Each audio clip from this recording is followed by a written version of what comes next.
When you plant, you will harvest. Kung meron kang itinanim, meron ka ring aanihin. Yes po, sa ating buhay, marapat lamang na matuto tayong magtanim ng magagandang gawain sa kapwa. Lalong-lalo na sa mga taong walang-wala. Sa mga taong wala nang kakayahang ibalik yung mga naitutulong natin sa kanila.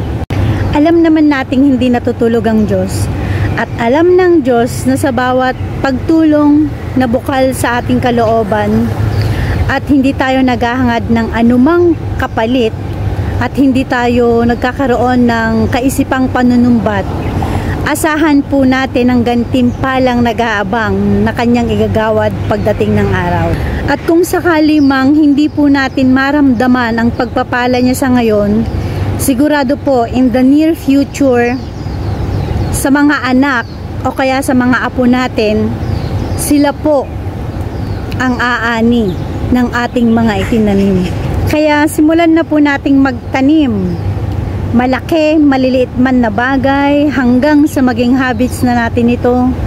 Kasi di naman required ng Panginoon na malalaking tulong lang ang igawad natin sa kapwa, di ba? So, pero syempre, in the law of karma, masama, mabuti, doble ang balik. Kaya kung mas marami, mas malaki, more blessing din po ang darating sa atin. Kaya let's plant and let's do good work together. God bless.